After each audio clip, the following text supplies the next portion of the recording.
Assalamualaikum warahmatullahi wabarakatuh. Bismillahirrahmanirrahim. Innal hamdalillah nahmaduhu wa nasta'inuhu wa nastaghfiruh wa na'udzu billahi min shururi anfusina wa sayyiati a'malina. Man yahdihillahu fala mudilla lahu wa man yudlil fala hadiya lahu.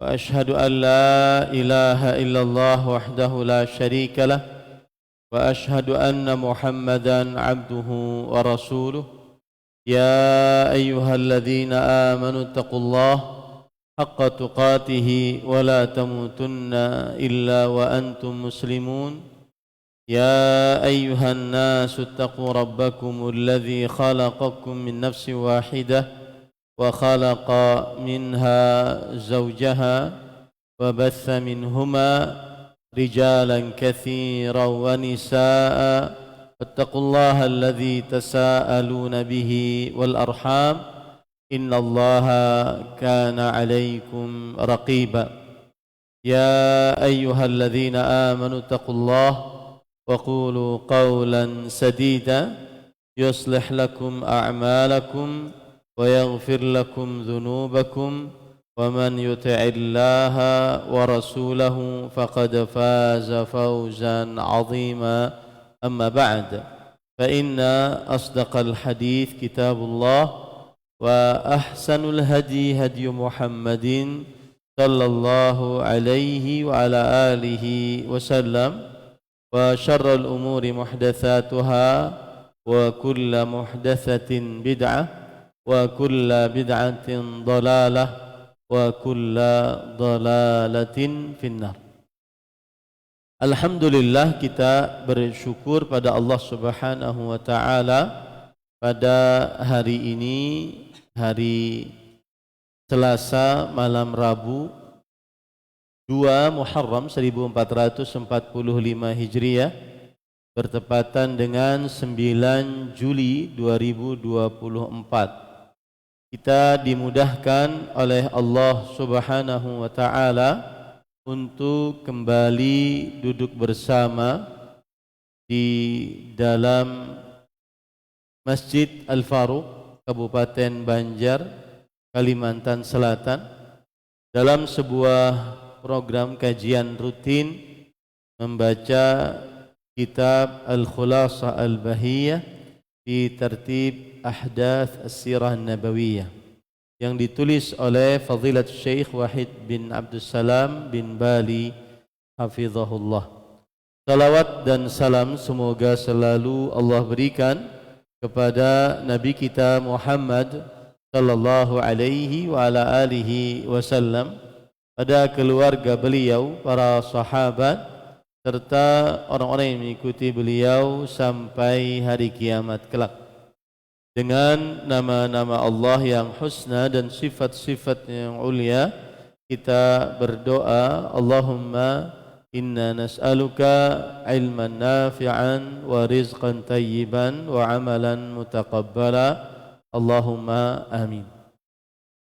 Ahibati fillah, jamaah Masjid Al-Faruq Kabupaten Banjar yang saya cintai karena Allah, semoga Allah Subhanahu wa taala selalu memberikan afiat kepada kita di dunia dan di akhirat. Masih kita di dalam pasal minal bi'tsati ilal hijrah, dari diutusnya Nabi Muhammad sallallahu alaihi wasallam sampai kepada kejadian hijrahnya Nabi Muhammad sallallahu alaihi wasallam. Dan ini adalah pertemuan yang ke-8 dalam pembacaan kitab ini. Dan kita masih di dalam nomor pertama nih, yaitu penulis mengatakan walamma balagha sallallahu alaihi wasallam 40 sanah ja'ahu Jibril alaihi salam bil wahyi min rabbih wa huwa fi ghari Hira. Ketika Nabi Muhammad sallallahu alaihi wasallam berumur 40 tahun, datanglah Jibril alaihi salam dengan wahyu, membawa wahyu dari Rabbnya, dan beliau sedang berada di Goa Hira. Pada pertemuan sebelumnya kita sudah sampai di situ ya. Kemudian sebelum kita masuk kepada yang kedua, yaitu Nabi Muhammad SAW berdakwah secara rahasia, maka ada hal yang patut kita jelaskan juga, yaitu wahyu terputus. Wahyu terputus dari mulai beliau diberi wahyu oleh Jibril alaihissalam dengan surat Al-Alaq 1-5, kemudian wahyu terputus. Nah, para ikhwah yang dirahmati oleh Allah Subhanahu wa taala, di dalam keadaan wahyu terputus ini ada kisah atau riwayat lebih tepatnya, tapi riwayatnya lemah, bahwa Nabi Muhammad SAW gelisah karena wahyunya terputus. Maka disebutkan dalam riwayat Az-Zuhri bahwa فَإِذَا أَوْفَى بِذَرْوَةِ جَبَلْ تَبَدَّى لَهُ جِبْرِيلٌ فَقَالَ لَهُ مِثْلَ ذَلِكَ. Artinya Nabi Muhammad SAW sedih karena wahyu terputus.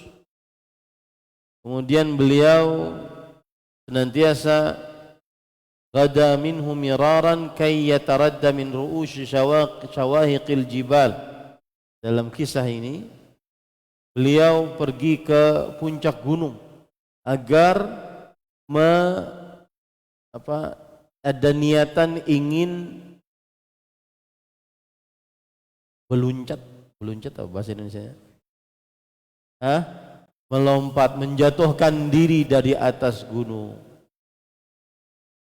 Fa kullama awfa bi dzarwati jabal likay yulqi minhu nafsahu tabaddalahu Jibril.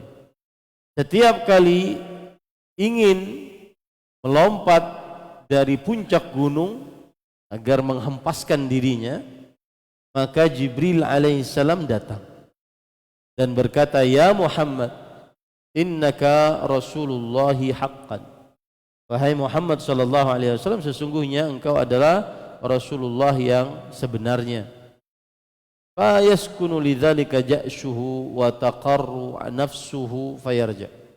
Maka diri beliau waktu itu tenang kembali, jiwa beliau tenang kembali, lalu beliau pulang. Fa idza talat alaihi fatratul wahyi ghada limithli dzalik. Kalau beliau sudah dapati waktu wahyu belum datang lagi, beliau lagi pergi ke puncak gunung, ingin melakukan itu. Ya. Fa idza awfa bi dzarwati jabal tabaddalahu Jibril faqala lahu mithla dzalik. Tapi kalau pas lagi ingin melemparkan dirinya, terjun dari atas gunung, maka Jibril datang dan mengatakan sebagaimana yang dikatakan tadi. Tapi ingat, kisah ini, kata Al-Hafidh Ibnu Hajar Al-Asqalani rahimahullah, hiya min balagatiz Zuhri wa laysa mausulan. Dia adalah kabar yang didapatkan oleh Imam Muslim bin Ubaidillah bin Syihab Az-Zuhri dan tidak sampai riwayatnya kepada Rasulullah sallallahu alaihi wa ala alihi wasallam. Oleh sebab itulah Imam Al-Bukhari rahimahullahu taala tidak menyebutkan kisah ini di dalam Sahih Bukharinya, di dalam kitab permulaan wahyu.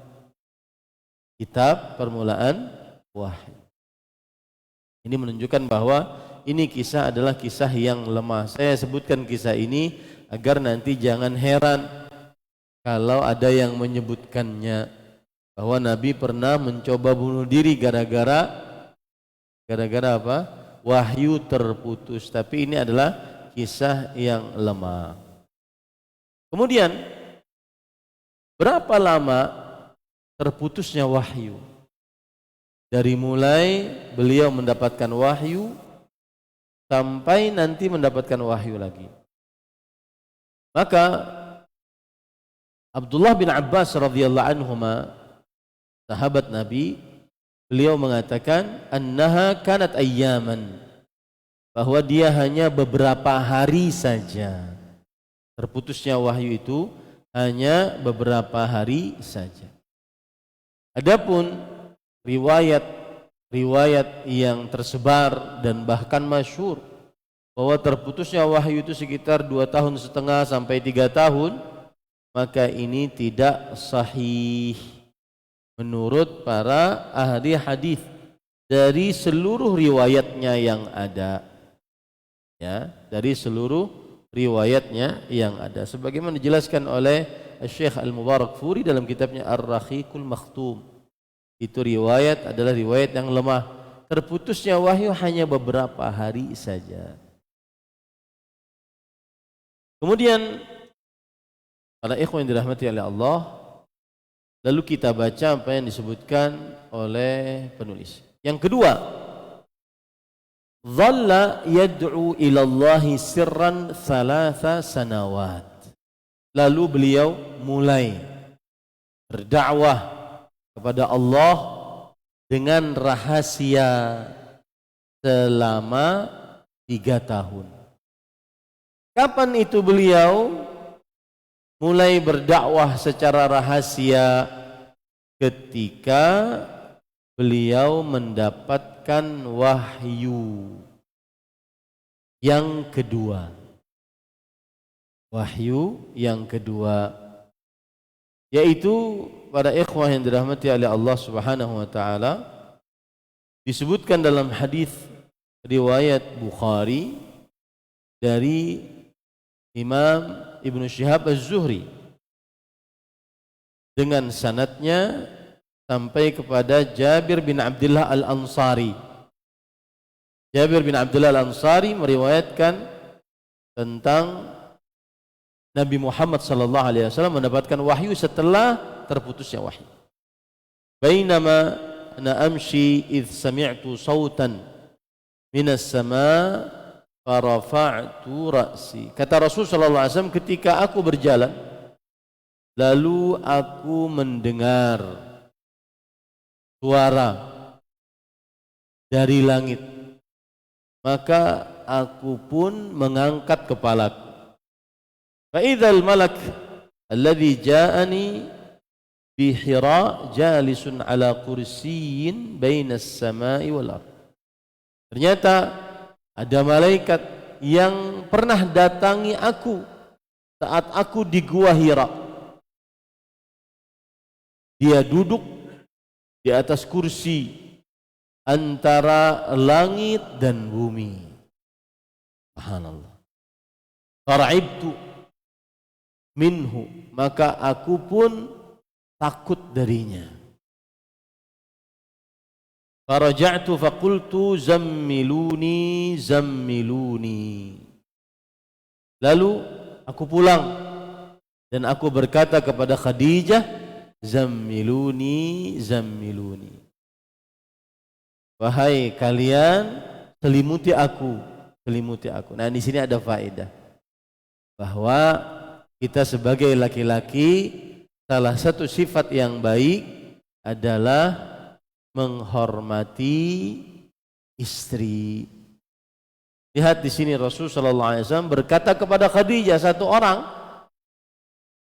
Aturan kalau bahasa Arabnya zammilini zammilini. Wahai Khadijah, selimuti aku, selimuti aku. Tapi beliau memakai kata jamak untuk menghormati. Zammiluni zammiluni. Wahai kalian seluruhnya, selimuti aku. Padahal yang dibicarai siapa? Satu orang.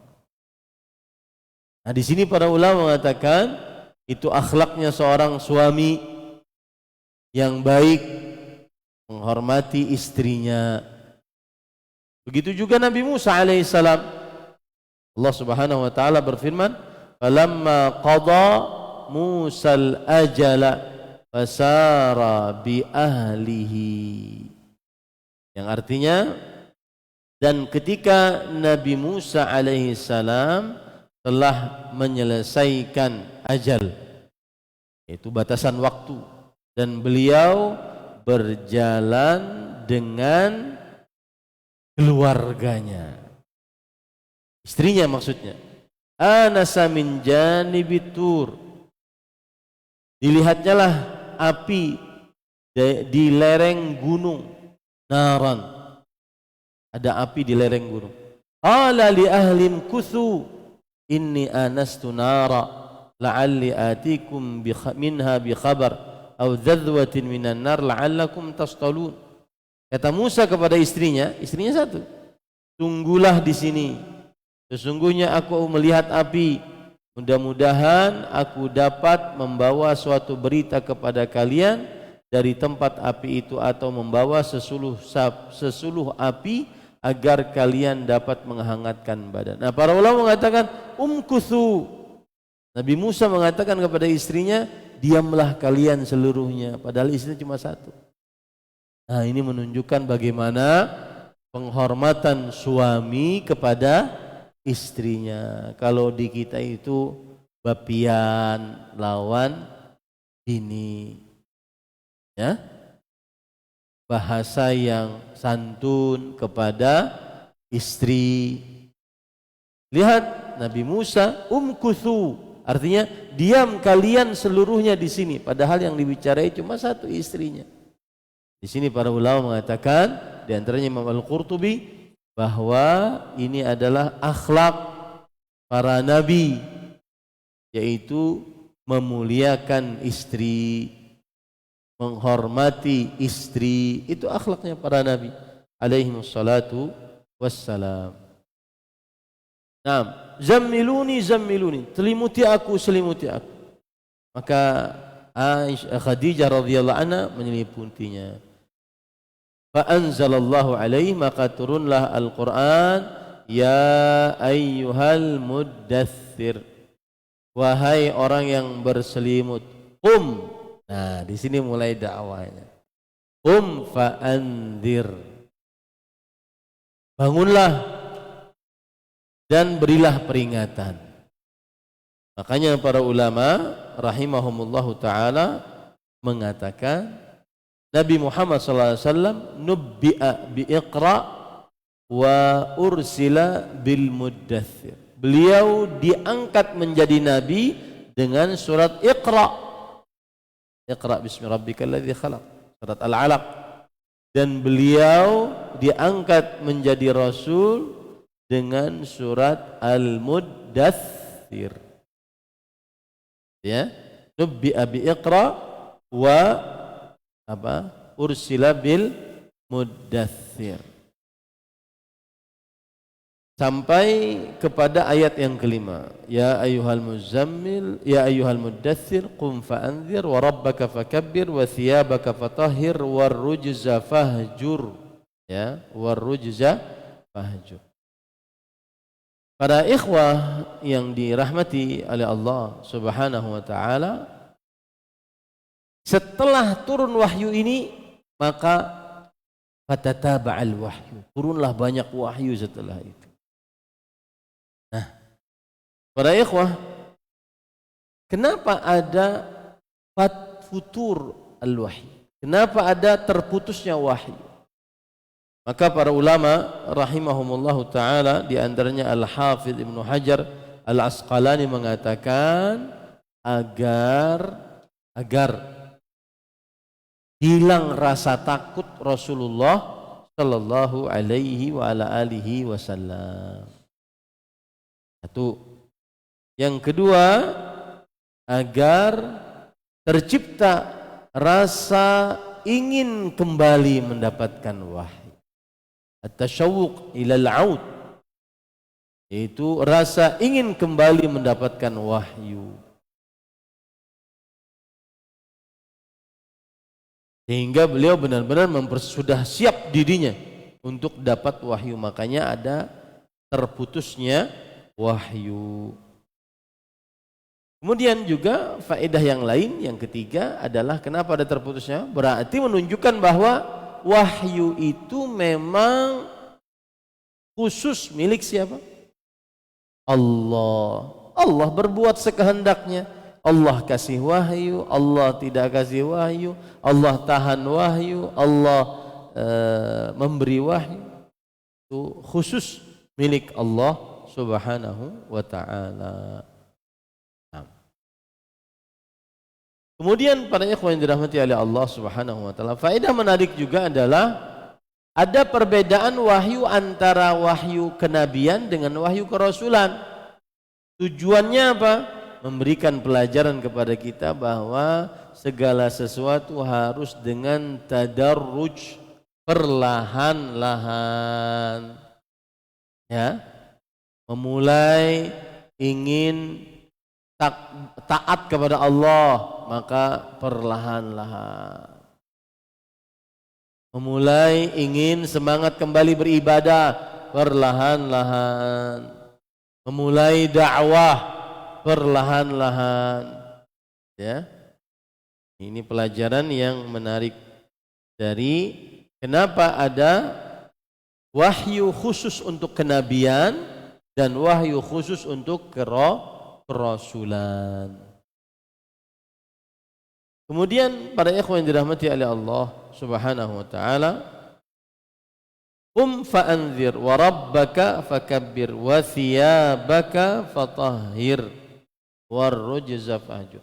Kata-kata qum fa'anzir bukan hanya khusus untuk Nabi Muhammad sallallahu alaihi wasallam, akan tetapi untuk beliau dan untuk umat Nabi Muhammad sallallahu alaihi wa ala alihi wasallam. Artinya berdakwah, sudah dapat wahyu maka berdakwahlah. Nah, para ikhwan yang dirahmati oleh Allah Subhanahu wa taala, berarti kalau kita perhatikan tahapan-tahapan wahyu yang didapati oleh Rasulullah sallallahu alaihi wasallam adalah satu, ketika mau mendekati pengangkatan beliau menjadi nabi dan rasul, maka tersebar di tengah umat manusia, bahkan diutus nabi dan rasul. Ini satu.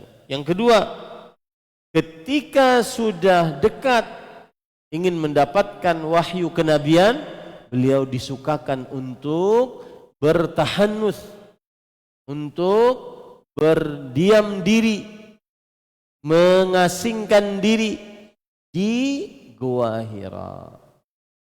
Yang ketiga, setelah itu beliau sering mendapatkan mimpi-mimpi yang jelas yang terjadi dengan terang benderang. Baru yang keempat, beliau dapat wahyu kenabian dengan surat Iqra. Yang kelima, beliau mendapatkan wahyu kerasulan dengan surat Al-Muddathir. Nah, para ulama, para ikhwan yang dirahmati oleh Allah Subhanahu wa taala, berbeda pendapat mana yang apa perbedaan antara nabi dan rasul. Apa perbedaan antara nabi dan rasul? Maka jawabannya adalah pendapat yang dikuatkan dan lengkap insyaallah. Nabi adalah seorang laki-laki yang diberi wahyu oleh Allah untuk menyampaikan syariat kepada umatnya dengan syariat yang terdahulu. Itu Nabi. Rasul adalah laki-laki yang diberi wahyu oleh Allah untuk menyampaikan wahyu kepada umatnya yang menentangnya. Kalau Nabi tidak menentangnya, kalau Rasul menentangnya. Maka itulah perbedaan yang lebih tepat antara Nabi dan Rasul. Ada yang mengatakan dari para ulama, Nabi adalah yang diberi wahyu dan tidak diperintahkan untuk menyampaikan wahyu. Maka ini tidak tepat. Sedangkan Rasul adalah yang diberi wahyu dan diperintahkan untuk menyampaikan wahyu. Ini tidak tepat. Apa faedahnya beliau diberi wahyu lalu tidak menyampaikan? Maka yang benar, perbedaan antara Nabi dan Rasul adalah Nabi seorang laki-laki yang diberi wahyu oleh Allah untuk menyampaikan kepada umatnya dengan syariat yang baru dan umatnya menyetujuinya. Rasul adalah laki-laki yang diberikan wahyu oleh Allah dan diperintahkan untuk menyampaikan wahyu kepada umatnya dengan syariat yang baru dan umatnya menentangnya. Ya.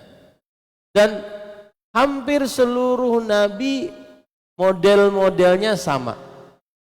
Pertama, beliau lahir dari nasab yang mulia di tengah kaumnya, terkenal dengan sifat-sifat yang mulia. Kemudian beliau diberi wahyu, lalu yang mengikuti beliau orang-orang lemah dan sedikit. Sedangkan yang menentang beliau banyak. Itu adalah model Nabi dan Rasul alaihi wassalatu wassalam. Nah, kemudian para ikhwan yang dirahmati oleh Allah Subhanahu wa taala, lalu setelah itu dimulailah dakwah dengan yang disebut dengan dakwah sirriyah. Jadi kalau kita bisa bagi dakwahnya Nabi itu, satu, dakwah selama berada di kota Mekah, dan ini waktunya sekitar 13 tahun. Yang kedua, dakwah selama berada di kota Madinah, dan ini waktunya 10 tahun. Selama berdakwah di kota Mekah, maka ada beberapa tahapan. Tahapan yang pertama yang disebut dengan ad-da'wah as-sirriyah, dakwah secara rahasia. Ini selama 3 tahun. Kemudian yang kedua, tahapan yang kedua, ad-da'wah al-jahriyah, dakwah yang terang-terangan dengan lisan tanpa peperangan. Nah, ini dimulai dari tahun keempat kenabian sampai beliau berhijrah, sekitar 10 tahun. Nah, ini adalah dakwah beliau selama di Mekah. Adapun dakwah di Madinah, meskipun kita belum sampai ke kota Madinah, maka ada 3 tahapan. Tahapan yang pertama adalah yaitu memperbaiki keadaan dalam kota Madinah, di tengah-tengah penduduk kota Madinah. Tahapan yang kedua adalah perdamaian dengan para pembesar-pembesar, orang-orang musyrik dan kafir penyembah berhala. Tahapan yang ketiga adalah peperangan dan masuk Islam setelah itu dalam jumlah yang banyak. Nah, ini adalah sekitar gambaran dakwahnya Rasul sallallahu alaihi wasallam. Dakwahnya di kota Mekah selama berapa tahun tadi? 13 tahun. Dan ada 2 tahapan, dakwah secara rahasia dan secara terang-terangan. Kemudian dakwah di kota Madinah ada 10 tahun, ya. Yaitu tahapan yang pertama adalah memperbaiki penduduk kota Madinah. Yang kedua, mengadakan perjanjian-perjanjian perdamaian dengan dan dakwah kepada pemimpin-pemimpin orang-orang musyrik, orang-orang kafir. Yang ketiga, penaklukan-penaklukan yang pada akhirnya orang-orang masuk dalam agama Islam dengan begitu banyak. Para ikhwan yang dirahmati oleh Allah Subhanahu wa taala, dakwah kita akan berbicara sekarang dakwah sirriyah. Ya, secara rahasia. Maka di dalam dakwah secara rahasia ini yang pertama kali dipilih oleh Rasulullah sallallahu alaihi wasallam untuk didakwahi adalah Khadijah binti Khuwailid, istrinya. Dan ini menunjukkan pentingnya mendakwahi para perempuan, terutama keluarga. Dan keluarga adalah, istri adalah, perempuan adalah al-madrasatul ula, al-ummu madrasatun idza a'adattaha a'adatta sya'ban tayyibal a'raq, yang artinya ibu itu adalah sekolahan. Jika kalian perbaiki, persiapkan dengan baik seorang ibu, maka kalian akan menyiapkan generasi yang terbaik untuk sebuah bangsa. Maka beliau mendakwahi istrinya. Makanya para ulama mengatakan bahwa Khadijah awwalu man amana bin Nabi sallallahu alaihi wasallam 'alal itlaq. Artinya Khadijah adalah manusia paling pertama secara mutlak yang beriman kepada Rasulullah sallallahu alaihi wa ala alihi wasallam. Para ikhwan yang dirahmati oleh Allah Subhanahu wa taala,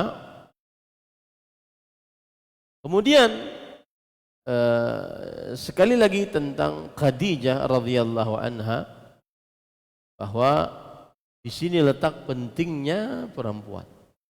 Dan perempuan mempunyai, kata para ulama, silahun zu haddain, yaitu pedang mempunyai dua mata pedang.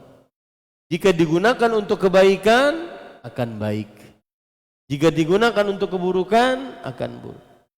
Saya katakan tadi, perempuan adalah pembentuk generasi terbaik. Kalau perempuannya saleh, salehah, dan perempuan juga bisa penghancur sebuah negara. Kalau kita lihat ya, negara-negara yang ada, awalnya berkembang, muncul berkembang, kemudian setelah itu maju, kemudian setelah itu runtuh. Salah satu penyebab terbesar keruntuhan sebuah negara adalah perempuan. Perempuannya menyimpang dari agama, perempuannya melalaikan kewajiban, melanggar larangan. Tunggulah pada saat itu kehancuran. Dan pada ikhwan yang dirahmati oleh Allah Subhanahu wa taala, apa faidah Khadijah radhiyallahu anha? Beliau ditakdirkan oleh Allah sebagai awwalu man amana bin Nabi sallallahu alaihi wasallam al-itlaq, manusia yang paling pertama yang masuk dalam agama Islam secara mutlak. Maka jawabannya adalah, ini menunjukkan bahwa kemuliaan Khadijah radhiyallahu anha wa ardhaha, itu beliau syarafus sabaq fil istijabah, mempunyai kemuliaan orang pertama-tama yang menerima dakwah Rasulullah sallallahu alaihi wa ala alihi wasallam. Dan kalau kita lihat sejarah Nabi Muhammad sallallahu alaihi wasallam, maka awwalu syahidah fil Islam Sumayyah. Ya, Sumayyah binti Khayyat Ummu Ammar. Yang mati syahid pertama kali dalam agama Islam Sumayyah, ibunya Ammar bin Yasir, Sumayyah bin Khayyat. Nah, ini menunjukkan bagaimana peran perempuan di dalam perjuangan Islam. Salah besar kalau seandainya kemudian ada yang mengatakan bahwa Rasulullah agama Islam mengurangi hak para perempuan. Kemudian setelah itu orang yang kedua masuk dalam agama Islam ini dalam satu hari ya, jadi ada 4, Khadijah, dan orang yang kedua adalah Abu Bakar As-Siddiq radhiyallahu anhu. Abu Bakar As-Siddiq radhiyallahu anhu. Kenapa Abu Bakar As-Siddiq radhiyallahu anhu dipilih sebagai orang yang didakwahi oleh Rasulullah sallallahu alaihi wasallam pada hari itu? Jawabannya adalah karena ada kesamaan antara Rasulullah sallallahu alaihi wasallam dengan Abu Bakar As-Siddiq. Satu. Makanya ketika Abu Bakar As-Siddiq radhiyallahu anhu, ini cerita nanti ya, orang-orang sudah berhijrah ke Habasyah, Abu Bakar As-Siddiq ingin hijrah. Maka ada orang mengatakan, "Mithluka yukhraj." Wahai Abu Bakar, apakah seperti engkau dikeluarkan oleh kaummu? Tidak pantas orang seperti engkau dikeluarkan. Sudah, saya yang menjadi penjaminnya. Kamu tidak boleh keluar, tidak boleh berhijrah gara-gara kamu masuk Islam. Kemudian disebutkan, innaka la tasilur rahim. Engkau adalah orang yang suka menyambung hubungan rahim. Wa tahmilul kalla, dan menanggung beban orang lain. Wa taksibul ma'dum, memberikan orang yang tidak memiliki. Wa tuqridh dhaib, memuliakan tamu. Wa tu'inu ala nawaibil haq, dan menolong orang-orang yang memperjuangkan kebenaran. Itu kan sifat-sifat Nabi. Nah, ini penyebab kenapa Rasul sallallahu alaihi wasallam memilih mendakwahi Abu Bakar As-Siddiq, karena ada kesamaan antara sifat Rasulullah sallallahu alaihi wasallam dengan Abu Bakar As-Siddiq radhiyallahu anhu. Dan juga Abu Bakar As-Siddiq radhiyallahu anhu pernah diceritakan bahwa beliau dibawa oleh bapaknya ke sebuah berhala. Kemudian bapaknya mengatakan, hadhihi alihatuk, ini adalah Tuhan-Tuhanmu, sembahlah. Kemudian Abu Bakar As-Siddiq, bapaknya pergi, Abu Bakar As-Siddiq berbicara dengan berhala-berhala tersebut. Apakah aku sedang kesulitan, apakah engkau bisa bantu? Si berhala diam saja. Aku sedang sulit, apakah engkau bisa bantu? Si berhala diam saja. Akhirnya ditempeleng oleh Abu Bakar As-Siddiq. Nah, ini menunjukkan sebab yang kedua, mengapa dakwah Rasulullah SAW pada hari itu kepada Abu Bakar As-Siddiq. Karena Abu Bakar As-Siddiq radhiyallahu anhu, beliau tidak pernah menyembah sekalipun berhala. Ini kenapa yang didakwahi adalah Abu Bakar As-Siddiq radhiyallahu anhu. Dan Abu Bakar As-Siddiq radhiyallahu anhu adalah orang yang digelari As-Siddiq, dan gelar itu berasal dari Al-Quran. Makanya ini sebab yang ketiga kenapa Rasul sallallahu alaihi wasallam mendakwahi Abu Bakar As-Siddiq, karena beliau adalah orang yang siddiq, yang jujur, mempercayai kejujuran. Allah berfirman di dalam Al-Quran surah Az-Zumar ayat 33, walladzi jaa'a bis-sidq wa saddaqa bihi, dan yang datang dengan kebenaran yaitu Rasulullah, wa saddaqa bihi, dan yang membenarkan kebenaran tersebut yaitu Abu Bakar As-Siddiq radhiyallahu anhu. Ini sebab yang ketiga mengapa Abu Bakar As-Siddiq radhiyallahu anhu, beliau orang yang kedua yang didakwahi oleh siapa? Oleh Rasulullah sallallahu alaihi wa ala alihi wasallam. Makanya karena mempercayai kebenaran itulah beliau didakwahi. Rasul sallallahu alaihi wasallam pernah bersabda, "Ma da'utu ahadan ilal Islam illa kanat 'indahu kabwah." Tidak pernah aku mengajak seorang pun ke dalam agama Islam kecuali orang tersebut membencinya. Rasulullah SAW mendakwakan begitu, bersabda seperti itu. Tidak pernah aku berdakwah kepada seseorang kecuali orang tersebut membencinya. Illa ma kana min Abi Bakrin ibn Abi Quhafa, kecuali Abu Bakar bin Abi Quhafa. Wa nazar wa taraddud, dan orang lain kalau didakwah itu mikir dulu, ragu-ragu, kecuali Abu Bakar As-Siddiq radhiyallahu anhu. Ma'akama anhu hina dzakartuhu lahu wa ma taraddada fihi, yang artinya beliau tidak menunggu ketika aku mendakwahinya dan tidak ragu-ragu, langsung percaya. Pantas beliau memang disebut dengan apa? As-Siddiq. As-Siddiq. Ini para ikhwah, itu adalah orang yang kedua yang didakwahi oleh Rasul sallallahu alaihi wasallam. Makanya disebutkan dalam hadis riwayat Imam Tirmidzi dari Abu Sa'id Al-Khudri radhiyallahu anhu, Abu Bakar As-Siddiq berkata, "Indama buyi'a bil khilafah, alastu ahaqqan nasi biha? Alastu awwala man aslam?" Wahai kalian kaum Muhajirin dan Ansar, ini ceritanya setelah Nabi meninggal. Bukankah aku yang paling pantas untuk dibaiat menjadi khalifah? Bukankah aku orang yang paling pertama masuk dalam agama Islam? Ya, orang yang paling pertama masuk dalam agama Islam. Ini menunjukkan bahwasanya Abu Bakar As-Siddiq radhiyallahu anhu adalah orang yang paling pertama masuk dalam agama Islam dari laki-laki dewasa, dan orang yang kedua masuk dalam agama Islam secara mutlak. Yang pertama siapa tadi? Khadijah. Yang kedua adalah Abu Bakar As-Siddiq. Makanya Rasul sallallahu alaihi wasallam bersabda dalam hadis riwayat Bukhari ketika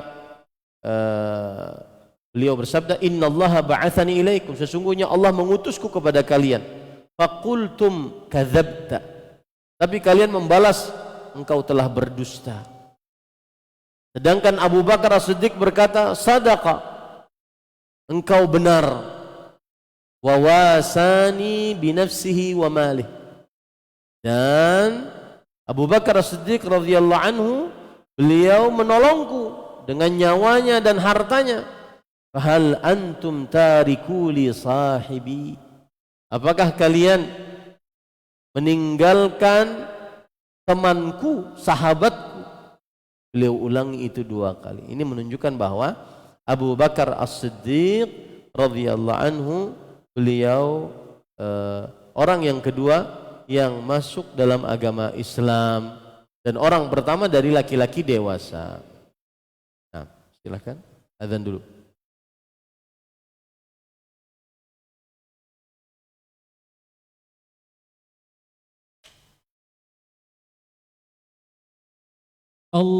Allahu Akbar,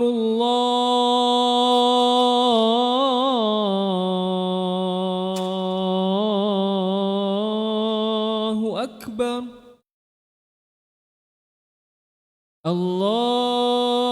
Allahu Akbar,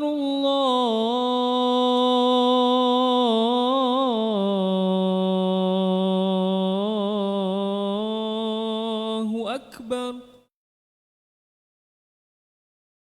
Asyhadu an la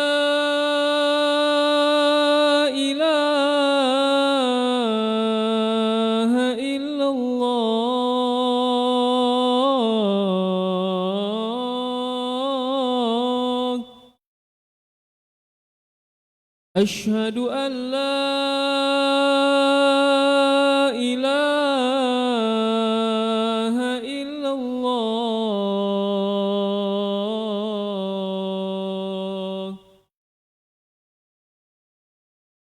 Asyhadu anna Muhammadar Rasulullah.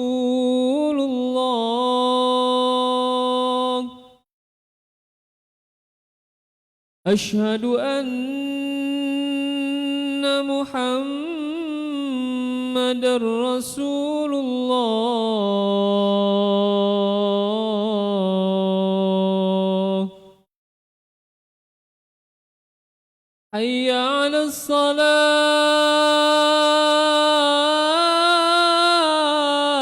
salat.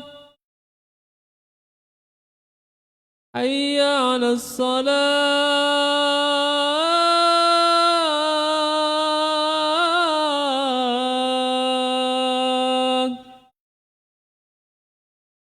Hayya 'alal falah.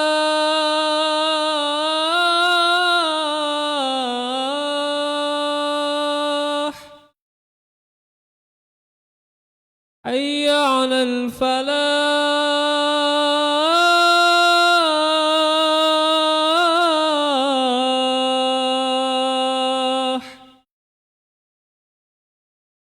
الله أكبر الله أكبر لا إله إلا الله.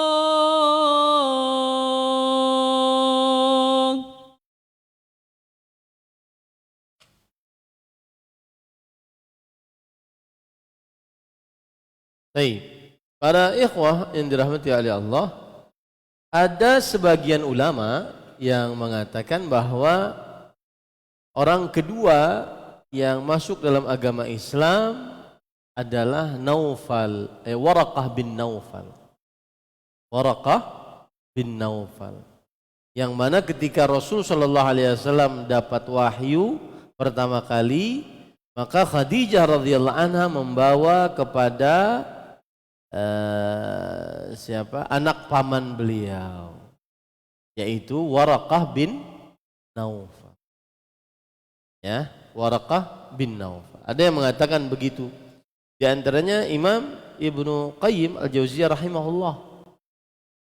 Beliau mengatakan wa aslamal qis Waraqatu ibnu Naufal wa tamanna an yakuna dad'an idh yukhriju Rasulullah sallallahu alaihi wasallam qaumuhu idh yukhriju Rasulullah sallallahu alaihi wasallam qaumahu. Artinya, dan masuk Islam Waraqah bin Naufal, dan beliau bercita-cita untuk menjadi orang yang kuat saat Rasulullah sallallahu alaihi wasallam dikeluarkan oleh kaumnya. Kemudian yang berpendapat demikian juga adalah Syekh Muhammad bin Shalih Al-Utsaimin rahimahullah. Beliau mengatakan, "Walihada naqul." Oleh sebab itulah kita mengucapkan awwalu man amana bihi minan nisa Khadijah. Yang paling pertama masuk dalam agama Islam adalah Khadijah. Wa minar rijal Waraqatu ibnu Naufal. Dan termasuk yang kedua yang pertama dari laki-laki adalah Waraqah bin Naufal. Akan tetapi beliau mati pada waktu awal-awal sekali. Maka para ikhwan yang dirahmati Allah, ini yang menyebabkan akhirnya beliau terjadi khilaf apakah beliau masuk Islam ataukah tidak. Yang jelas itu adalah pendapat sebagian ulama. Baik, para ikhwah yang dirahmati oleh Allah Subhanahu wa taala, dan kembali kita kepada Abu Bakar As-Siddiq. Abu Bakar As-Siddiq radhiyallahu anhu masuk Islam di hari pertama Rasul sallallahu alaihi wasallam berdakwah secara rahasia. Dan umur Abu Bakar As-Siddiq 2,5 tahun lebih muda dari Rasulullah sallallahu alaihi wasallam. Baik. Sekarang anggap kita Khadijah yang pertama, Abu Bakar As-Siddiq radhiyallahu anhu yang kedua, yang ketiga adalah Ali bin Abi Thalib radhiyallahu anhu, anak paman Nabi Muhammad SAW. Paman Nabi adalah Abu Talib. Ya, paman Nabi adalah Abu Talib. Jadi kalau kita lihat Muhammad bin Abdullah bin Abdul Muttalib. Abdul Muttalib ini punya banyak anak. Ada Abdullah, ada Abu Talib, ada Al-Abbas. Ya, ada Al-Abbas. Nah, para ikhwan yang dirahmati oleh Allah Subhanahu wa taala, Ali bin Abi Thalib radhiyallahu anhu masuk dalam agama Islam saat beliau masih kecil, berumur 10 tahun. Dan karena umur 10 tahun inilah akhirnya Ali bin Abi Thalib radhiyallahu anhu belum pernah menyembah berhala sekalipun. Belum pernah menyembah berhala sekalipun. Lalu kenapa Ali bin Abi Thalib radhiyallahu anhu yang didakwahi pada hari itu? Ini kan saya bilang ini satu hari nih. Satu hari. Yang pertama adalah istrinya, lalu kawannya, lalu dari anak kecil Ali bin Abi Thalib radhiyallahu anhu. Karena Ali bin Abi Thalib radhiyallahu anhu itu adalah anak kecil yang hidup bersama Rasulullah sallallahu alaihi wasallam. Nah, bagaimana ceritanya? Jadi ceritanya begini. Kalau kita lihat ya, Muhammad bin Abdullah, bapaknya Abdullah bin Abdul Muttalib, kakeknya. Abdul Muttalib punya banyak anak. Abdullah bapak Nabi, Abu Talib, kemudian Al-Abbas, Hamzah. Nah, ini anaknya Abdul Muttalib. Paham ya?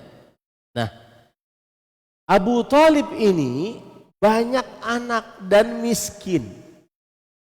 Banyak anak dan miskin. Maka Rasulullah sallallahu alaihi wasallam mengajak pamannya. Kan Rasulullah SAW sudah menikah dengan Khadijah, sudah lumayan mapan hidupnya bersama Khadijah. Maka beliau mengajak pamannya Al-Abbas bin Abdul Muttalib untuk pergi ke rumah paman lagi Abu Talib bin Abdul Muttalib yang banyak anak. Ayo kita ambil anak-anaknya agar kita urus. Sesungguhnya Abu Talib paman kita ini adalah seorang yang miskin dan banyak anak. Maka akhirnya para ikhwan yang dirahmati oleh Allah Subhanahu wa taala, dalam kejadian itu Abu Talib menyetujuinya. Tetapi ditinggal satu anak Aqil. Abu Talib menyetujuinya. Ditinggal satu anak, siapa? Aqil. Kemudian Rasulullah SAW mengambil Ali bin Abi Thalib, ya. Kemudian Al-Abbas mengambil Ja'far, Ja'far bin Abi Thalib, ya, begitu. Makanya kan keluarga Nabi itu adalah keluarga Ja'far, keluarga Aqil, keluarga Ali, keluarga Abbas. Nah, itu keluarga Nabi Muhammad SAW, Alu Baitin Nabi SAW. Diambillah Ali bin Abi Thalib oleh Rasul sallallahu alaihi wasallam. Ini statusnya Ali berarti apanya Nabi? Sepupu ya. Abbas mengambil siapa tadi? Ja'far. Ja'far dengan Abbas statusnya sebagai apa? Keponakan, ya. Dan sisa anaknya yang tidak diambil siapa? Aqil, tetap sama bapaknya. Akhirnya itulah terjadi. Mengapa Ali bin Abi Thalib radhiyallahu anhu tinggal bersama Rasulullah sallallahu alaihi wa ala alihi wasallam. Paham ya ceritanya ya? Kenapa yang didakwahi adalah Ali bin Abi Thalib? Karena tinggal bersama Rasul sallallahu alaihi wasallam. Kenapa kok bisa tinggal padahal itu kan sepupu? Karena beliau mengambil dari pamannya, karena pamannya banyak anak. Pamannya banyak apa? Banyak anak. Nah, ini orang ketiga yang masuk dalam agama Islam, yaitu siapa? Ali bin Abi Thalib radhiyallahu anhu. Kemudian yang keempat masuk dalam agama Islam adalah Zaid bin Harithah Al-Kalbi. Zaid bin Harithah bin Syarahil Al-Kalbi, ya. Ini adalah orang keempat yang masuk dalam agama Islam. Dan beliau adalah orang pertama yang masuk dalam agama Islam dari mawali. Mawali itu apa? Yaitu mantan budak yang dimerdekakan dan jadi pembantu seseorang. Misalkan saya memerdekakan budak ini, ya, lalu dia merdeka, tapi dia akhirnya membantu saya. Tapi dia bukan budak lagi, hanya sekedar pembantu. Nah, itu namanya maula, jamaknya mawali, ya. Zaid bin Harithah. Dan Zaid bin Harithah radhiyallahu anhu, beliau adalah hibbu Rasulullah sallallahu alaihi wasallam. Orang yang sangat dicintai oleh Rasulullah sallallahu alaihi wa ala alihi wasallam. Nah, itulah empat orang.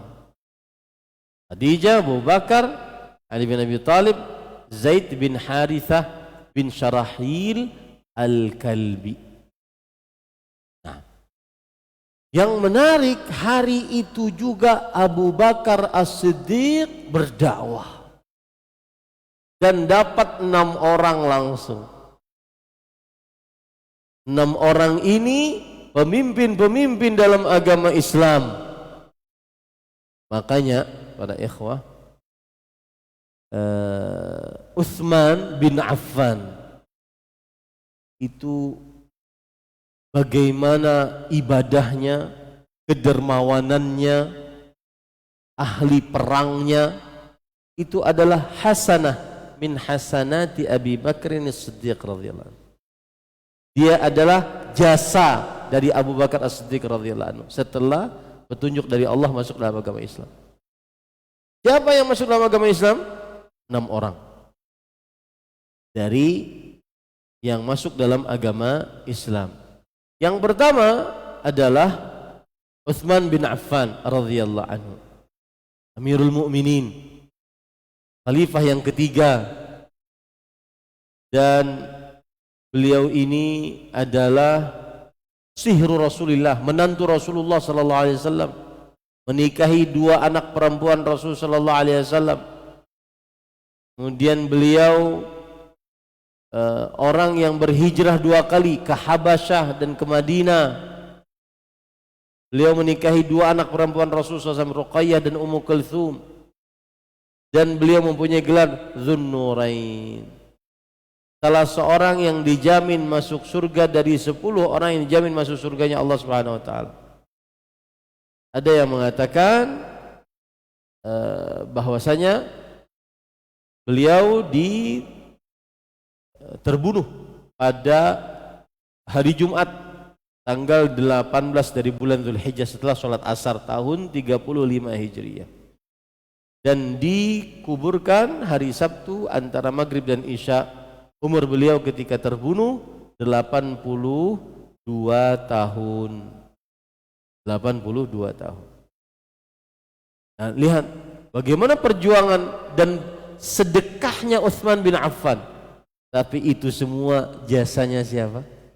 Abu Bakar As-Siddiq radhiyallahu. Orang yang kedua yang masuk dalam agama Islam adalah Az-Zubair bin Al-Awwam.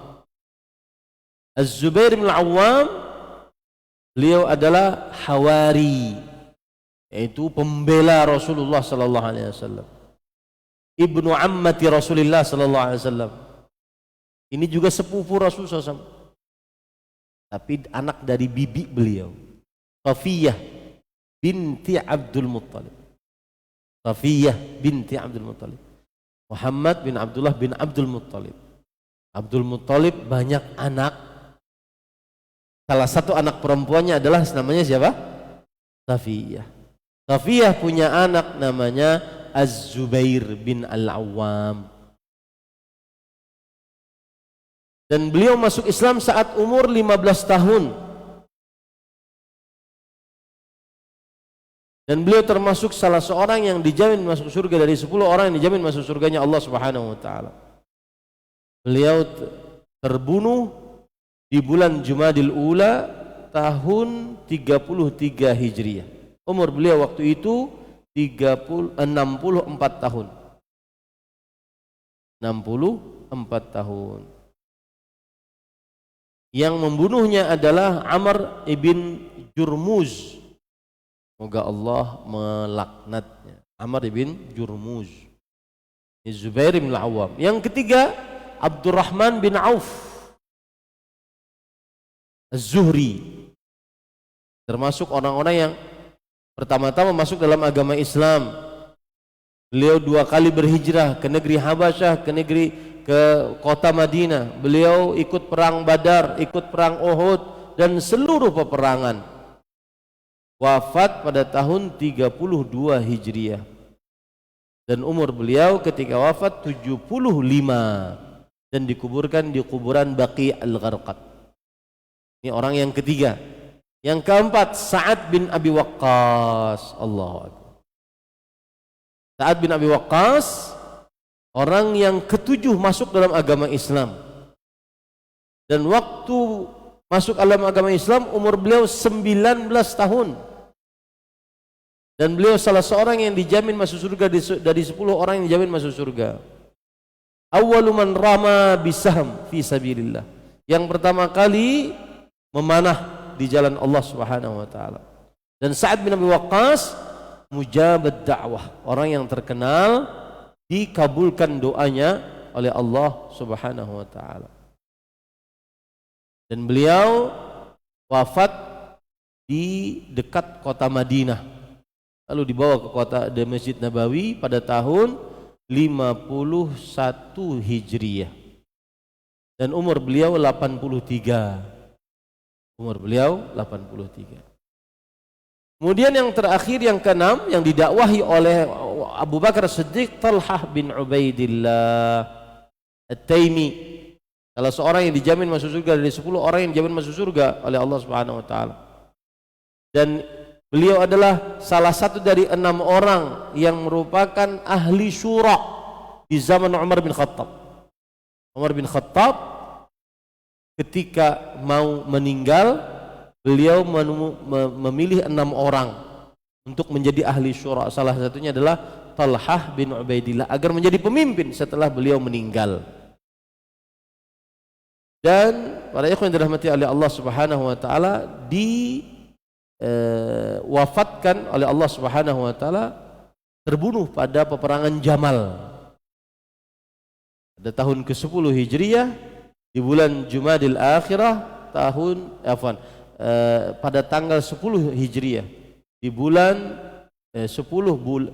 tanggal 10 bulan Jumadil Akhirah tahun 33 Hijriah. Dan umur beliau pada waktu itu 64 tahun.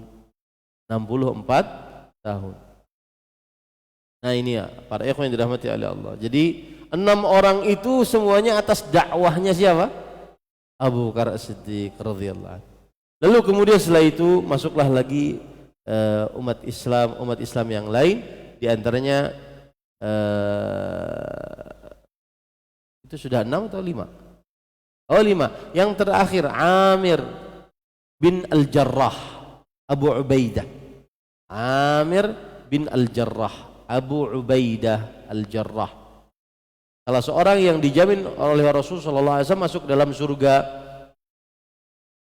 Dan beliau mengikuti seluruh peperangan dari mulai perang Badar, perang Uhud dan seluruh peperangan.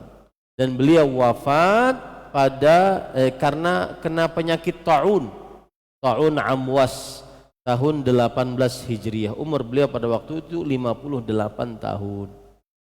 Ya, Amir bin Jarrah atau yang lebih dikenal dengan Abu Ubaidah ibnul Jarrah. Itulah 6 orang yang masuk Islam atas dakwahnya siapa?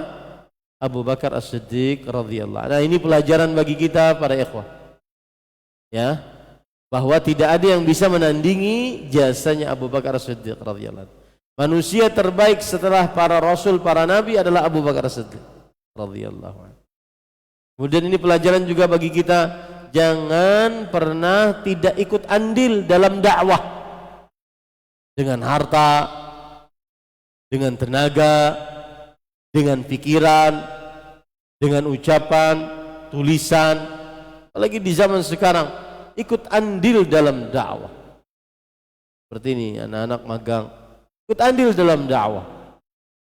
Perkataan-perkataan para ulama dijadikan video, kemudian disebarkan, dibuat subtitle di bawahnya. Berapa banyak orang dapat hidayah seperti itu, ikut andil dalam dakwah. Ini para ikhwan yang dirahmati oleh Allah. Lalu setelah itu masuklah dalam agama Islam orang-orang yang banyak. Di antaranya Abu Salamah dan Ummu Salamah, kemudian Al-Arqam bin Abil Arqam, kemudian Uthman bin Mad'un, Abdullah bin Mad'un, ya. Kemudian juga banyak yang lain-lain yang masuk dalam agama Islam. Ini para ikhwah yang dirahmati oleh Allah Subhanahu wa taala. Makanya penulis di sini menyebutkan nomor 3, aslama as-sabiqun al-awwalun mithlu Khadijah wa Ali wa Zaid wa Abi Bakar wa ghairihim. Ya, masuk dalam agama Islam orang-orang yang terdahulu yang masuk dalam agama Islam. Khadijah, Ali bin Abi Thalib, Zaid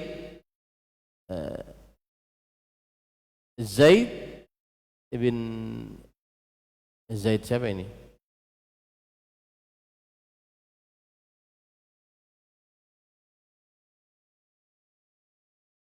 Tadi yang anak dari budak siapa? Mantan budak? Zaid bin Harithah Al-Kalbi. Ya, Zaid bin Harithah Al-Kalbi. Kemudian Zaid bin Harithah dan Abu Bakar radhiyallahu anhu dan selain mereka. Selain mereka sudah kita sebutkan tadi para ikhwan yang dirahmati oleh Allah Subhanahu. Ada yang mengatakan as-sabiqun al-awwalun yang masuk dalam agama Islam dalam dakwah sirriyah ini, dakwah yang rahasia ini jumlahnya berapa? 130 orang. Ada yang mengatakan bahwa selama Nabi Muhammad SAW berdakwah selama 3 tahun secara rahasia, masuk dalam agama Islam sekitar 130 orang ini. Ini para ikhwah yang dirahmati oleh Allah Subhanahu wa taala. Baik, insyaallah kita lanjutkan nanti tentang dakwah secara rahasia ya. Dakwah secara rahasia. Nah, dakwah secara terangan ya. Nah, saya ingin bertanya, kawan-kawan. Ya, silakan.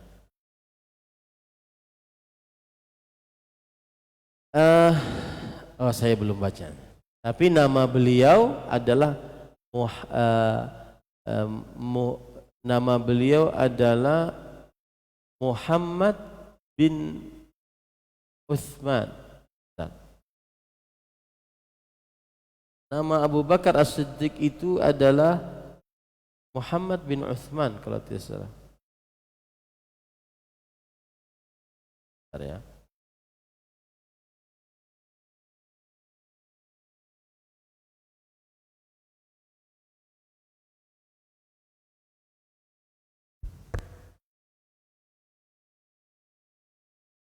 Abdullah bin Uthman.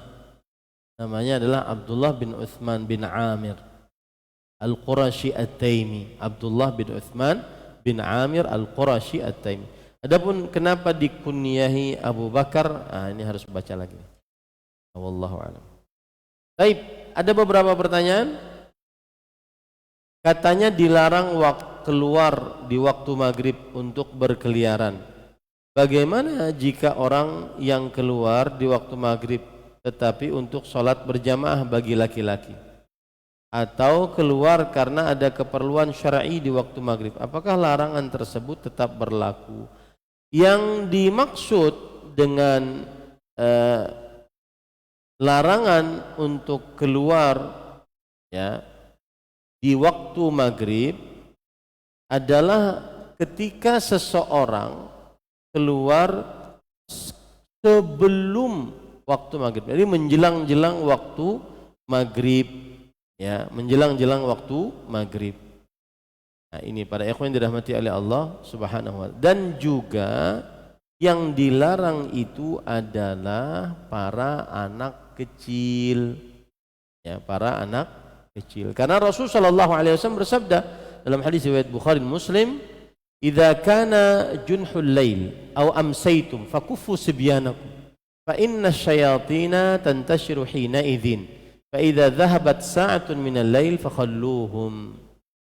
Jika sudah mau masuk waktu malam atau kalian di waktu sore, maka tahan anak-anak kecil kalian. Karena sesungguhnya para syaitan berkeliaran pada waktu itu. Kalau sudah lewat waktu malam, maksudnya sudah terbenam matahari, ya, maka fakhalluhum, biarkan mereka keluar. Artinya menjelang maghrib itu yang terlarang. Lihat penjelasan dari Imam An-Nawawi rahimahullah terhadap hadis ini. Junhul lail huwa dhalamuhu. Junhul lail, janahnya malam adalah ketika mulai menggelap hari tersebut. Aqbala dhalamuhu, mau datang kegelapannya, itu terlarang. Fakufu sibyanakum ay imna'u min al-khuruj dzalikal waqt. Maka tahan anak-anak kecil kalian, jangan keluar pada waktu itu. Kalau sudah adzan, maka persilahkan.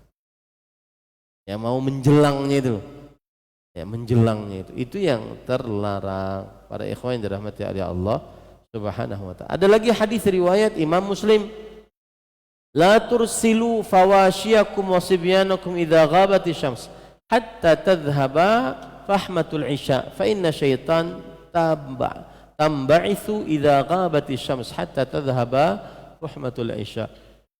Artinya jangan kalian biarkan lepas anak-anak kecil kalian jika mau terbenam matahari, kalau sampai hilang fahmatul isya, yaitu fahmatul isya itu maksudnya adalah kegelapan malam.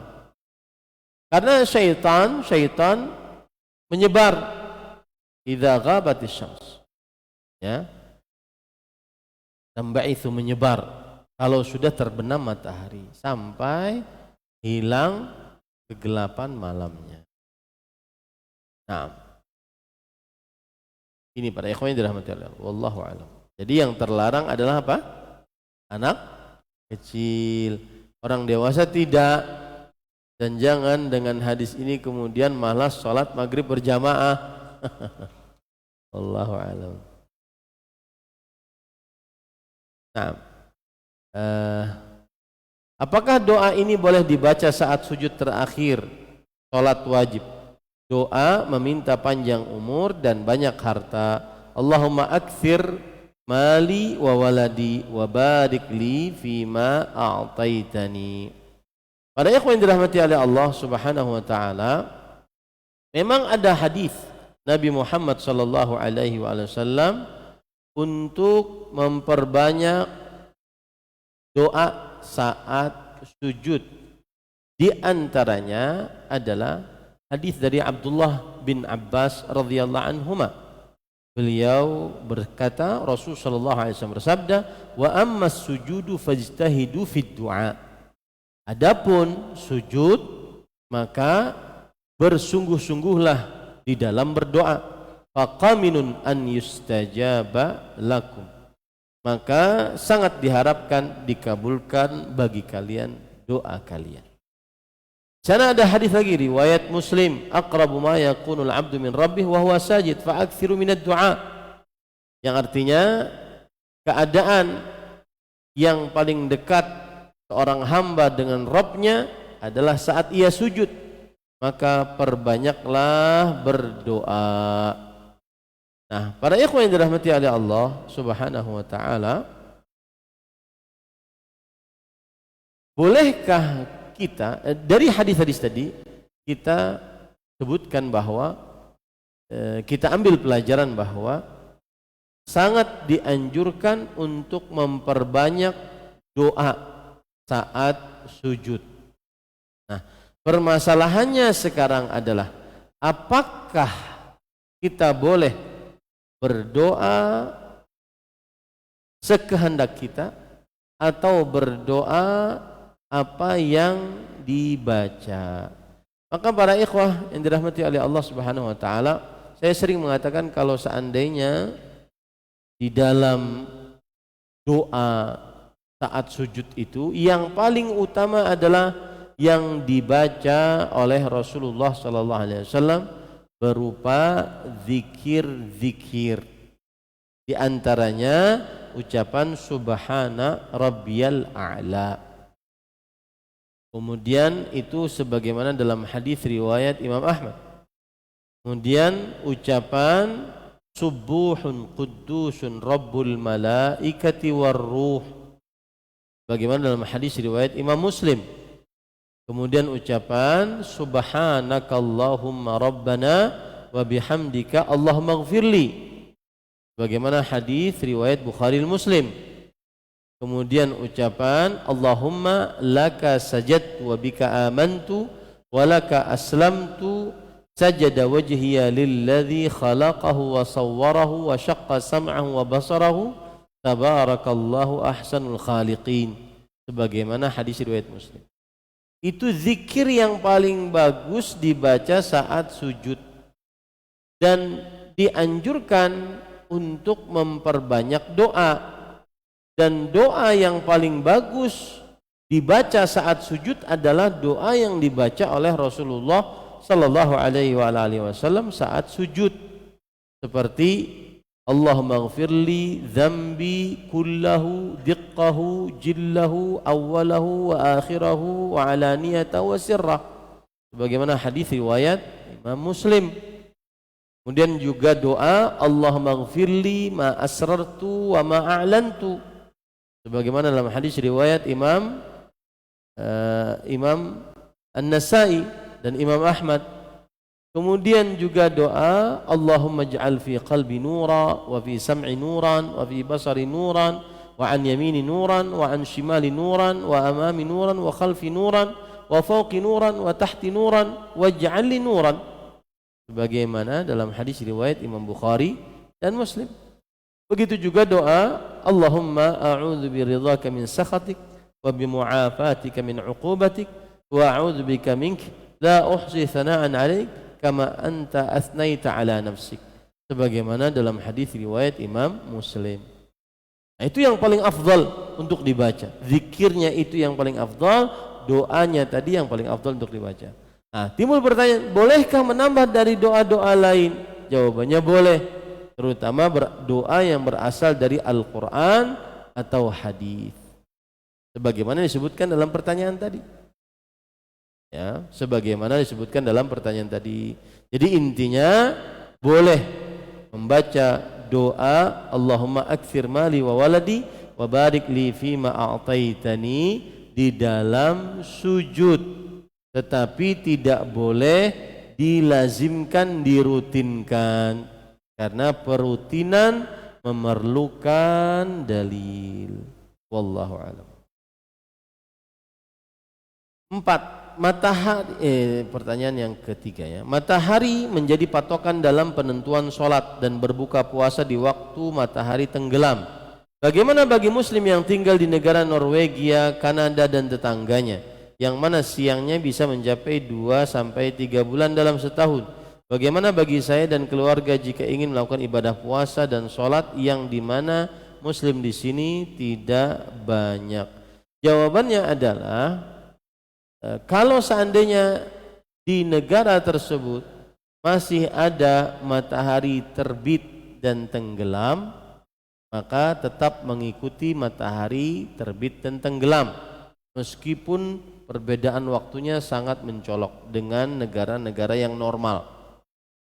Tetapi kalau seandainya tidak ada matahari terbit dan tenggelam, seperti misalkan di daerah namanya Svalbard, itu salah satu daerah di Norwegia, itu jam 1 siang seperti malam, tidak pernah terlihat matahari. Penduduknya cuma 2.000 orang, ya, masuk ke situ tanpa visa, siapa saja boleh masuk ke situ, ya, tidak boleh mati di situ, tidak boleh melahirkan di situ.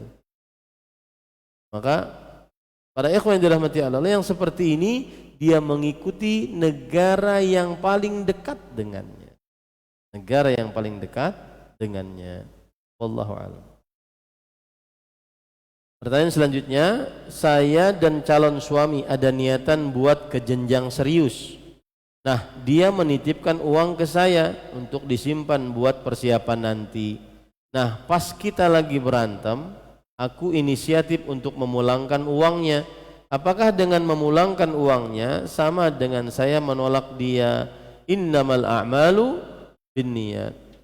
Segala sesuatu sesuai dengan niatnya. Ya, segala sesuatu sesuai dengan niatnya. Apakah ketika memulangkan memang ingin menghentikan hubungan tersebut atau tidak? Tetapi yang lebih utama daripada itu adalah berhubungannya laki-laki dan perempuan ini. Itu sudah diharamkan dalam agama Islam. Lebih baik laki-lakinya berhubungan dengan mahram si perempuan, tidak langsung berhubungan dengan perempuan tersebut. Karena Allah Subhanahu wa taala berfirman, "Wala taqrabuz zina." Janganlah kalian mendekati perbuatan zina, dan pacaran mendekatkan kepada perbuatan zina. Wallahu a'lam.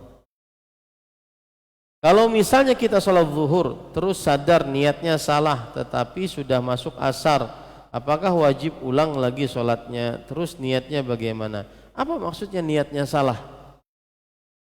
Apakah niatnya salah? Jadi pertanyaannya masih membingungkan ini. Apa maksudnya niatnya salah? Wallahu a'lam. Kalau yang dimaksud dengan niat salah adalah aturan dia sholat zuhur, dia niatnya sholat asar, ya wajib diulang. Innamal a'malu binniyat. Amalan tergantung niatnya. Berarti dia belum sholat zuhur. Wallahu a'lam. Dan sholat asarnya tadi tidak sah karena dikerjakan sebelum waktunya. Wallahu a'lam. Pertanyaan selanjutnya, kami adalah pasangan suami istri yang sudah 14 tahun pernikahan. Sampai sekarang kami belum dikaruniai anak, Ustadz. Segala usaha sudah kami lakukan sebisa dan semampu mungkin dari kami. Dari tindakan medis sampai ke pengobatan alternatif. Istri Rasulullah sallallahu alaihi wasallam seperti Aisyah, Hafsah, Zainab, Maimunah, Juwairiyah, Safiyah tidak memiliki anak radhiyallahu anhunna. Dan saya belum pernah mendengar kisah mereka meminta doa dan didoakan untuk dikarunia anak. Apakah salah jika saya dan suami meminta dikarunia anak? Jawabannya tidak. Karena salah satu yang dicontohkan oleh para nabi adalah memiliki anak. Rabbi habli minas salihin. Ya, doanya Nabi Ibrahim. Rabbi la tadharni fardan wa anta khairul warithin. Ya Allah, jangan jadikan aku sendirian dan engkau adalah sebaik-baik pemberi ahli waris. Doanya Nabi Zakaria dan seterusnya. Jadi tidak salah untuk meminta dikarunia anak, dan mendapatkan anak adalah salah satu maksud dari pernikahan. Jadi tidak salah untuk berdoa minta anak. Wallahu a'lam. Terakhir, assalamualaikum. Waalaikumsalam warahmatullahi wabarakatuh. Bagaimana dengan nasib saya yang sering dizalimi suami saya? Selama menikah selalu diselingkuhi. Saya menikah sama suami sudah 22 tahun. Demi anak saya rela disakiti. Apa yang harus saya lakukan, Ustadz? Bismillah, walhamdulillah. Jawabannya adalah jika seorang istri mengetahui suaminya berakhlak yang buruk, dan di antara akhlak yang buruk adalah berbuat selingkuh, maka sang istri mempunyai dua pilihan. Pilihan yang pertama yaitu bersabar dengan keadaan suami, dan dalam keadaan bersabar itu dia wajib menjadi penolong bagi suaminya untuk menghentikan perbuatan perselingkuhannya. Dan sebelumnya dia memanggil keluarga laki-laki, keluarga dari suami dan keluarga dari istri, sehingga membeberkan akhlak dan sifat buruk dari suami tersebut. Jika pilihannya bersabar, seperti itu. Tapi jika pilihannya tidak bersabar, maka sebenarnya 22 tahun termasuk yang sangat terlambat untuk bertanya dan mengeluhkan keadaan. Ya, mestinya jika suami sudah berselingkuh, maka dia antara dua pilihan, bersabar atau dia bercerai, menggugat cerai suaminya. Dan jangan takut urusan anak, dia bawa jatah rezekinya sendiri. Sebagian perempuan gara-gara anak akhirnya dia bersabar menahan sakit, menahan kezaliman suaminya. Ini perbuatan yang tidak benar. Adapun nasihat saya pribadi adalah hendaknya perempuan tersebut mendatangkan keluarga dari pihak laki, dari pihak suami, dan keluarga dari pihak perempuan. Lalu sang suami dinasihati. Setelah sang suami nasihati dan tidak bertobat, maka sang istri dia berhak untuk mendapatkan kebahagiaan, dapatkan pemimpin keluarga yang saleh, yang takut kepada Allah dan menafkahinya dengan harta yang halal. Yang keliru sebagian istri adalah dia membiarkan suaminya untuk berselingkuh, berzina, dengan alasan suami tersebut masih menafkahi saya, suami tersebut tetap baik akhlaknya kepada saya, suami tersebut saya memiliki anak dari suami tersebut, kalau bercerai bagaimana? Maka yang seperti ini akan sangat buruk terjadi di dalam keluarga karena akan sangat berpengaruh terhadap pendidikan anak. Melihat bapaknya berselingkuh, berzina dengan wanita lainnya.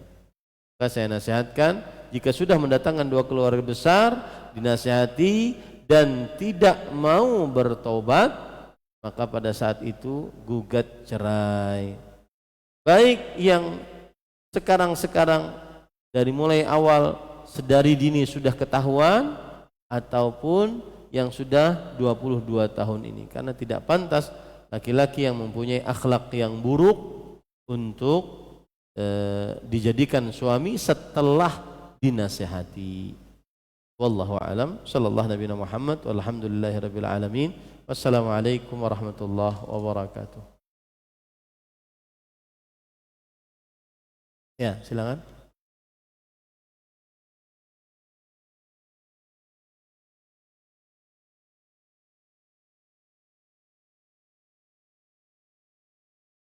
Mainaka funtih bulafa fafani itu, apakah itu boleh dilazimkan Ramadan di luar 10 hari terakhir Ramadan?